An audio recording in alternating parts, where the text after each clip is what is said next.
Successful Blunders, historias de fracaso que inspiraron el éxito. Puedes conocer más en successfulblunders.com. Con ustedes, Alberto Lugo.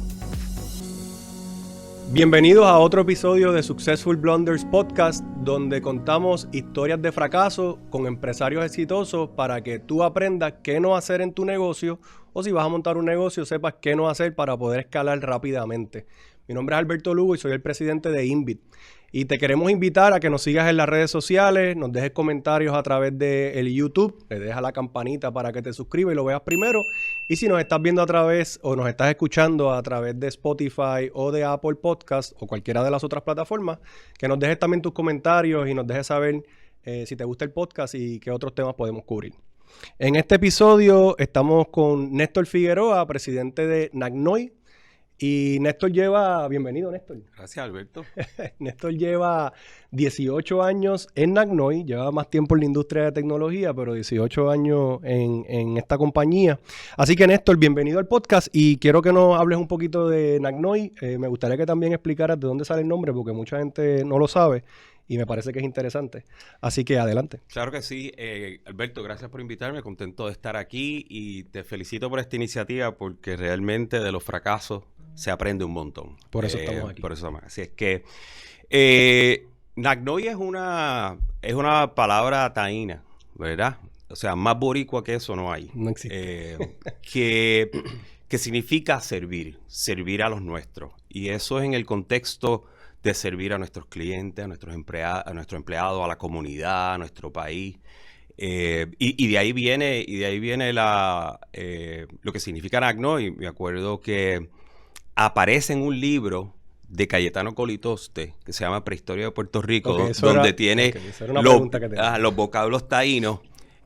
No me acuerdo, página 130 y algo, ahí aparece Nagnoy. Y cuando vimos, ¿verdad? Mi socio que tú conoces, Miguel y yo, que fundamos Nagnoy en el 2002, vimos la palabra y lo que significaba, iba muy a tono con lo que nosotros queríamos crear para Nagnoy. Y de ahí sale el nombre. Te tengo que decir que cuando yo escuché el nombre por primera vez me parecía extraño, obviamente, porque no sabía nada de lo que me estás diciendo. Y cuando me lo explicaste, o no me lo explicaste a mí, lo estabas diciendo en una actividad, me pareció súper interesante y súper adecuado montar una compañía que tenga un nombre indígena, taíno, sí. Súper puertorriqueño. Y todo surge porque cuando nosotros estábamos, yo conozco a mi socio en universidad, y en ese momento estaba el boom del internet y como que siempre hablábamos de formar una compañía que se iba a llamar mividavirtual.com.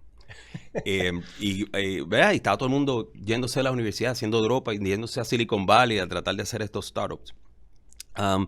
Pero vimos que había algunas compañías que nosotros admirábamos mucho, que el nombre también venía de los ancestros, de dónde venían sus fundadores. Brutal. Y de ahí entonces se nos ocurre la idea. Igual como virábamos a Puerto Rico, luego de haber estudiado en Estados Unidos, haber trabajado en Estados Unidos, y era como que volver a servirle a los nuestros. Como que el nombre era bien apropiado. Y siempre dijimos, no importa dónde estemos, donde crezcamos, en el futuro o en qué país nos encontremos, nunca nos vamos a olvidar de dónde vinimos. Excelente. Y ese Nagnoy es, o sea, te lo dice ahí en la cara, ¿verdad? De dónde viene. ¿Y qué hace Nagnoy? Pues mira, nosotros nos hemos sido, ¿verdad? Nos hemos enfocado mucho desde que nos fundamos y siempre vimos la oportunidad. Y esto viene de las experiencias que estuvimos en Estados Unidos. Yo trabajé con PricewaterhouseCoopers en el grupo de iAnalytics, se llamaba, and Data Warehousing, con base en Chicago. Y eso tuvo una gran influencia en lo que íbamos a hacer con Nagnoy. Pero nos dimos cuenta que podíamos ayudar a las empresas puertorriqueñas a ser mucho más competitivas con una mejor utilización de los datos, un mejor análisis de los datos. Nosotros queremos darle voz a los datos. Queremos ser portavoces de los datos que no tienen voz hoy día. Queremos darle una cara, ¿verdad? Que ahí viene todo el tema de visualización. Eso es lo que hace Nagnoy, Data Analytics, integración de datos, manejo de datos. Y algo que me gusta mucho que tú mencionas es una sola fuente de la verdad. Single version of the truth. Y eso es algo bien común que vemos en los clientes, que es que hay muchos repositorios de datos, muchas versiones de la verdad. Entonces, cuando se reúnen, uno dice un número, el otro dice otro número. Correcto. No hay un single version of the truth. Y ese siempre es parte de nuestro lema. Así es que Hoy día, ¿verdad? Para contarte un poquito de lo que ha trascendido desde que nos fundamos, no hace mucho tiempo atrás miramos una estadística que me pareció bien importante, y es que hoy día en Puerto Rico casi la mitad de nuestros ciudadanos está en una aplicación, un software de Nagnoy o en una base de datos que hizo Nagnoy. ¿Qué te quiere decir con eso? Que estamos impactando estas vidas a través de los datos. Te estoy hablando de casi el 50% de nuestra población. ¿Y qué significa impactar? Por ejemplo, ayudamos a quizás un envejeciente a monitorear si se está tomando su medicina, si está buscando el refill en la farmacia, si se está haciendo los exámenes que se tienen que hacer. ¿Para qué? Para tener mejor calidad de vida. Si tienes mejor calidad de vida, pues mucho mejor, claro. mucho mejor. Así es que cuando miramos que casi el 50% de los ciudadanos que viven en nuestra isla está en un sistema nuestro o hecho por nosotros, de verdad que me llenó mucho de orgullo, y es lo que me levanta por el día, sabiendo que cuando vuelva a mi hogar en la noche, aunque sea una vida, tocamos. Y ese es el legado que yo quisiera que se quedara de Nagnoy, que cuando la gente pensase en nosotros, que pensara en eso. Entonces, hemos adoptado, nos dimos cuenta de esa estadística, hemos adoptado el lema Impacting Lives Through Data, ¿verdad? Impactando vidas a través de los datos. Buenísimo. Porque un buen análisis, Alberto, realmente ayuda a salvar vidas o ayuda a impactar vidas. Y es algo que estamos bien contentos. Y te voy a decir el último dato. De ese 50%, la mayoría de las personas son o envejecientes o personas de bajos ingresos. Por lo tanto, son poblaciones vulnerables, ¿verdad? Y el que nosotros estemos ayudando a esas poblaciones es algo que de verdad nos llena de orgullo. Y que te estés ganando la vida de esa forma, o sea, que at the end of the day is a business, ¿verdad? Claro. Y pues hay que hacer dinero, etcétera. Pero que encima de eso estés teniendo ese impacto es algo priceless, y de lo que me siento súper orgulloso, y orgulloso de toda nuestra gente, de todo nuestro staff, que día a día están, ¿verdad?, ayudando en eso, y agradecido también, y de los que han pasado por Nagnoy a través de los años. Pues mira, gracias por darnos esa información de la compañía. Me parece excelente como introducción, porque has hablado cosas fantásticas, pero sabemos que venimos al podcast a hablar de un fracaso que has tenido en tu carrera dentro de Nagnoy. Así que es un buen puente para que nos cuentes una historia de fracaso y cómo te lograste mover adelante, ya sea con aprendizaje o cómo lo convertiste en algún tipo de éxito. Así que cuéntanos. Sí, exacto, cuando hice la introducción de la compañía, pues sonaba grandioso. No, pero está fabuloso, porque realmente lo es. Pero viene como resultado de muchos errores y de muchos fracasos. Altas y bajas, y claramente los éxitos. Y esto que yo voy a contarte no va a ser sorpresa, porque claramente tiene que ver con gente. Ya. Un sistema, yo tenía un profesor que me decía, un sistema que tiene gente ya es complejo, ¿verdad? O sea o sea, ya hay una gran complejidad. Entonces, esto que te cuento, ¿cuándo sucedió? Hace quizás 12 años atrás. 12 o sea, años. Que fue bastante en los comienzos de la compañía. Sí, en los comienzos de la compañía, y nosotros en ese momento habíamos identificado una necesidad de gerencia de proyectos. Dimos cuenta que el mercado, como que los clientes necesitaban gerencia de proyectos, y creamos una práctica de gerencia de proyectos, pero con la idea de que fuese algo, ¿verdad?, formal en una corporación, con unas metodologías adicionales, con todas las certificaciones, etcétera. Y con esas premisas siempre pensamos que los clientes podían pagar un poquito más por contratar a Nagnoy, tratando de hacer el leverage del nombre y de la reputación, etcétera. Claro. Yo voy a contratar a Nagnoy para gerencia de proyectos, dispuesto a pagar un poco más. Que quiero decir que muchas veces la gerencia de proyectos es la diferencia entre que el proyecto sea exitoso o no lo sea. Porque si tú tienes personas que están gerenciando un proyecto para el cliente, tanto como para la compañía que le está dando el servicio, pues entonces hay muchas más probabilidades de que el software o el servicio se haga adecuadamente, versus si vas a, como yo digo, con la metralleta, a tratar de resolver un Es problema. la gran diferencia. Ok. Y como que tiene sentido, Claro. ¿verdad? Tiene sentido. Entonces, no nos dimos cuenta, bueno, bajo esas premisas. Luego nos dimos cuenta que las compañías realmente estaban contratando individuos. O sea, Ok. yo quiero un gerente de proyecto, contrato a Alberto Lugo, que es un PMP, que es un contratista independiente, a un rate mucho más barato. Entonces, al final del día nos dimos cuenta, espérate, todas nuestras premisas no eran correctas. Y esta práctica de gerencia de proyecto no es rentable. Ok. Y por ahí viene la situación. Nosotros teníamos en esa práctica alrededor de 3 personas, ¿verdad? Más o menos. Solamente haciendo gerencia de proyectos. Solamente haciendo gerencia de proyecto. Pero ¿Y hacías gerencia de proyectos para proyectos tuyos o en ese... correcto. O la mayoría era que el cliente necesitaba un gerente de proyecto para sus proyectos. Para sus proyectos. No tenía que ser un proyecto tuyo. Correcto, no tenía que ser un proyecto mío. Y sobre todo porque buscaban esa expertise, buscaban las certificaciones, Sí. metodologías y todo este tipo de cosas. Pero cuando nos dimos cuenta que no era rentable, y un poquito estoy pensando, ¿verdad?, en otro de tus podcasts que has tenido antes, porque salir de gente tóxica, por más difícil que sea, y uno siempre le da la oportunidad, ¿qué pasa cuando tienes que salir de gente buena? Wow.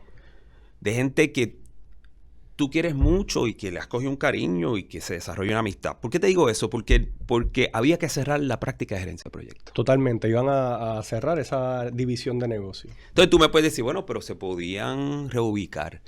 Esa iba a ser mi pregunta. ¿Los podías Eran reducir? gente ¿Eran bien buenos? especializada que eso era lo que querían hacer. Entonces nosotros somos fieles creyentes de que tú tienes que ser bien feliz en lo que haces. Sí. Y estar bien contento porque, ¿verdad? Sí, work-life balance, work-life balance, produces, etcétera. Y como que convertir a algunos de estos gerentes de proyectos senior en un business analyst o un systems analyst, no eran programadores, que uno no los podía usar en ese Claro. lado, pues era un poco, no era una opción. Ok. Entonces, habrás escuchado esto antes. Adivina cuánto nos tardamos, lo sabíamos. Sabían que no era rentable.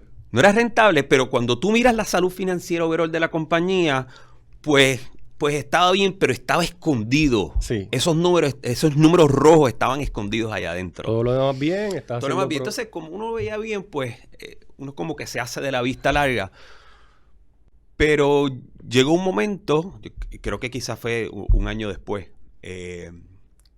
que había que cerrar esa práctica y te podrás dar cuenta el impacto financiero que eso puede tener porque... Sí, un año teniendo... Claro, y el salario de 2 o 3 personas, senior, Que son personas senior, exacto. te que no comen, son- ¿verdad? Ese profit y además todos pagan juntos por pecadores Correcto. porque eso es dinero que nos repartimos en bonos entre el resto de la organización. Ujú. Así es que casi un año después Un año es bastante tiempo. había que cerrar la práctica de gerencia de proyectos. Y eso significaba prácticamente salir de estas personas. Yo te tengo que decir que es lo más difícil que nos ha tocado en Nagnoy, porque eran gente buena. Exacto. Gente que tú querías mucho, que, ¿verdad? Y tú sabes que en los trabajos uno desarrolla una amistad. Sí, siempre se desarrolla amistad y relaciones buenas. La Buena. mayoría de las veces. Así es que Wow. it was time. Ok. Había que hacerlo. Y ya mismo te voy a hablar, ¿verdad? ¿Cuál es el lesson learned de todo esto? Pero una de las cosas que más a mí me dolía es que cuando tú hablas con un abogado, y yo no sé si tú has pasado por esto, y tú tienes que salir de alguna persona, es el proceso más impersonal y más inhumano. O sea, eso es, tú tienes que entrar allí 3 minutos, no te puedes tardar 3 minutos, Sí. decirlo lo que hay, firma, y ahí mismo las personas, pues, hasta, ¿verdad? O se escortan. O Se lo que fuese. cortan, sí. Dependiendo del tipo de situación, Porque es el proceso. súper incómodo. Exacto, y es bien incómodo y es el proceso estándar legal. O sea, cuando tú hablas con el abogado, así es que se hace. Así es que se hace. Y ese proceso fue bien difícil. Así es que. Y en ese momento, cuando sucedió esto, como todavía era una compañía bastante pequeña, ¿no tenías un equipo dedicado de recursos humanos y reclutamiento o tú querías hacer esta salida o no tenías a la persona?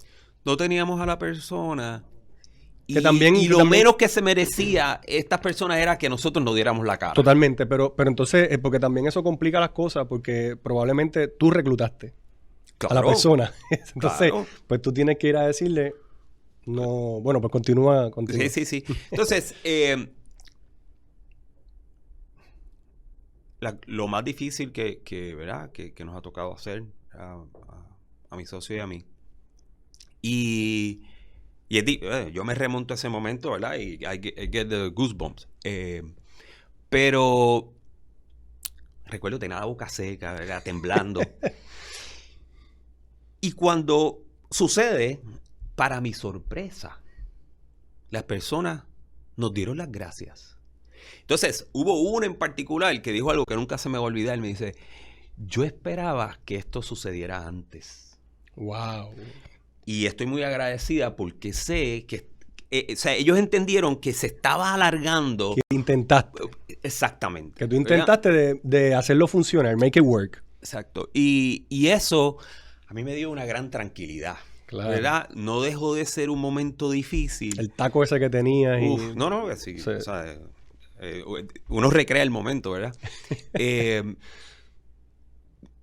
Sigue siendo difícil, pero cuando escuché eso sentí un gran alivio. Y te digo algo, también estas personas, o sea, consiguieron empleo, o sea... Sí, de inmediato, eran personas inmediatas, capaces. Sí, bien, personas con unas grandes destrezas y bien capaces. Así es que ese momento fue difícil, fue complicado, pero una vez más,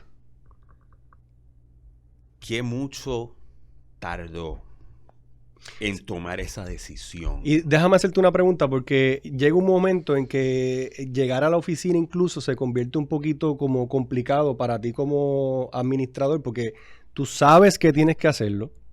Lo tuviste conversaciones con tu socio, pero no lo han ejecutado. Entonces se convierte como, por lo menos para mí me ha pasado, que se convierte como en una situación incómoda, incluso llegar a la oficina porque se siente raro. Se siente, el ambiente. Dices, mientras están allí las personas. Claro, porque no lo has hecho, y se sabes siente que lo tienes raro de ambas partes. Claro. ¿Verdad? Y, o sea, saber que no es rentable.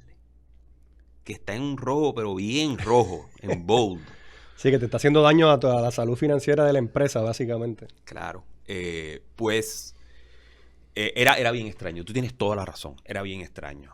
Porque las personas también sabían. Oye, y te digo una cosa. Fue un esfuerzo en equipo porque esas mismas personas también trataban de buscar... Sí, buscar maneras oportunidad de ellos mismos, ¿verdad?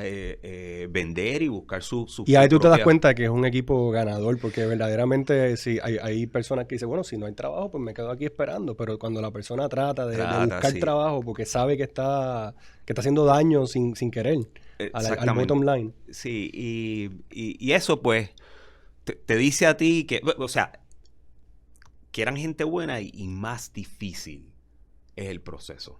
Sí. Así que una de las... yo te diría que la lección aprendida... Lecciones aprendidas. Saquen papel y lápiz para que anotemos las lecciones aprendidas de esta situación. Y quiero decir, de las conversaciones que hemos tenido, muchas veces las situaciones más difíciles son las situaciones con personas. Porque un problema en un sistema o un problema con algo, pues uno trata de resolverlo, pero cuando tenemos que interactuar siempre... en los podcasts anteriores nos han dado también retroalimentación de que es complicado. O sea, es de parte y parte. Sí, es complicado y como te mencioné al principio, ¿verdad? Cuando te toca salir de alguien que no es bueno, es difícil. Pero cuando te toca salir de cerrar una práctica, una división y las personas que componen esa división sabiendo que son personas buenas, es extremadamente difícil. ¿Qué aprendimos? Pues los negocios no se pueden gerenciar con el corazón. Entonces, ¿por qué esto es bien difícil? Porque somos personas humanas que que en nuestro estilo, en nuestra personalidad, yo sé, ¿verdad? De lo que conozco, tú eres así, pues siempre tú pones el corazón. Claro. ¿Verdad? Pones el corazón en tu esfuerzo, en la compañía, en los empleados, pero al final hay que saber que estamos aquí, ¿verdad? It's a business, es un business for profit. Y el gerencial con el corazón te puede llevar a cometer muchos errores. Y fracasar. Y Sí, fracasar. llevar la compañía al fracaso. Algo que yo he tratado de meterme en la cabeza es ¿qué pasaría si yo tuviese una junta, un board of directors? ¿Me permitirían estar un año con esos empleados ahí? Absolutamente no. Y entonces en conversaciones a veces cuando yo estoy trabajando con el corazón, me hago la pregunta del board. ¿Qué me diría el board? ¿Qué te diría el board? Y en muchas ocasiones la respuesta es, nos votarían a todos. Nos votarían. Sí. Pues, por no atender el tema, porque el tema lo tienes que atender hoy. Mira, está en rojo, lo tienes que despedir, lo vas a despedir mañana. Pero tuviste un año, porque lo manejas con el corazón y yo estoy totalmente de acuerdo contigo y yo he pasado por situaciones similares. Pero, ¿qué haría el board si yo no hago esto el día de hoy? Pregúntale al board. Fíjate, eso es una buena, Alberto, y es algo que se puede adoptar, claro, ¿verdad? Para los empresarios allá afuera. Si tuvieras un board, ¿qué te diría el board? ¿Qué te diría el board si tuviese shareholders? Si tuvieras shareholders. Es una compañía for profit, no es un non-profit. Entonces, ¿qué te diría a los shareholders? ¿Qué te diría a la junta? Te despiden. Te despiden. Así es que ¿verdad? Las lecciones aprendidas, una está amarrada de la otra, porque no podemos gerenciar, ¿verdad? con el corazón o manejar el negocio o tomar estas decisiones, ¿verdad? Difíciles con el corazón. Y lo que eso provoca, que es el lesson number 2, ¿verdad? La lección number 2 es igual que cuando decimos you're gonna fail fast. Igual que cuando decimos, creo que mencionaste en otro podcast, slow to hire, fast to fire. Esta es exactamente la misma situación. Y yo creo que también es más justo para las personas. Para todo el mundo. Es más justo para todo el mundo. En el caso nuestro es más justo para los que no formaban parte de esa práctica de gerencia de proyectos, que habían cosas que no podíamos hacer. Claro. Porque la inversión se estaba yendo por acá, se estaba comiendo todo el profit por acá. Así es que estamos, como dije ahorita, pagando todos juntos por pecadores. Sí, así es y que no te logras enfocar entonces en lo que realmente te está dejando más profit. Absolutamente. Así es que estas decisiones hay que tomarlas rápido, objetivamente y un poco, como te mencioné, sacar el corazón del medio. Y me encanta lo que dice. ¿Cómo vamos a sacar el corazón del medio? Si yo tuviera un board. ¿Qué diría el board? ¿Verdad? Si mi compañía fuese un private equity dueño, unos venture capitalists o un board, ¿qué dirían ellos? Sí, y te hago una pregunta. Narnoy ha crecido bastante, eso fue hace 12 años. ¿Has tenido la oportunidad de hacer algún rehire con esas 3 personas para proyectos internos o para proyectos de la compañía? ¿O continuaste con tu estrategia y te olvidaste de esas personas que estaban en esa práctica? Pues fíjate, no hubo una relación luego de eso. Y entre las razones es que estas personas hicieron sus carreras rápidamente y exitosamente. Sí, se movieron. Yo no tengo entendido que algunos se fueron, ¿verdad?, a Estados Unidos, ¿verdad?, hace unos años atrás, y están muy, muy bien. Así que en ese caso no, pero ha habido otros casos donde sí, ¿verdad? Personas que ya no están en Narnoy, que uno mantiene la relación y sigue trabajando con ellos en otros planos. Claro.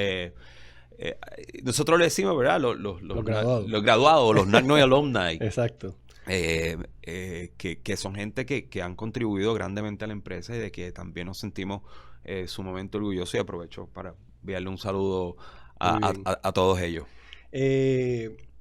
Mencionamos lo del board.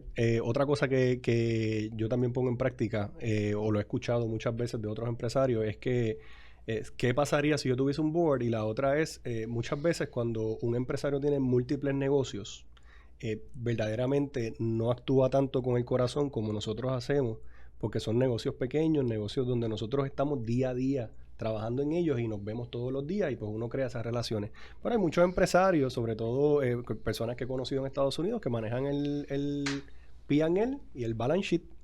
Y pues ven un rojo ahí y toman acción inmediata sin ningún problema. Y tienen ese empowerment. Y ellos van y toman la decisión y hacen lo que tienen que hacer y a lo mejor luego le informan a uno. Pero tú y yo sabemos que vamos a las oficinas todo el tiempo, que estamos en los proyectos, con estas personas almorzamos, con estas personas... Estas personas están más en el trabajo que en sus hogares. Yo todo el tiempo digo lo mismo. Estamos más tiempo aquí, tenemos que pasarla bien y disfrutar. Tenemos que pasarla bien y tenemos que... Tenía que dar profit para que no tengamos que hacer... Exacto, pero al final del día, pues estamos hablando, ¿verdad? De empresarios que aspiran a tener este negocio que es for profit.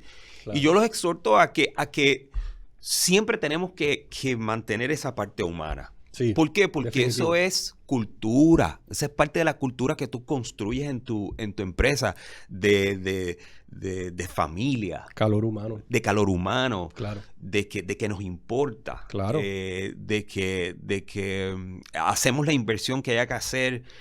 Somos un equipo. Somos un equipo. Entonces, ¿dónde tú trazas esa raya? Claro. Porque cuando tú haces todo eso, estás poniendo toda tu pasión y el corazón ahí. Pero cuando llega este momento, ¿ves? Que no es fácil. Yo te digo una cosa.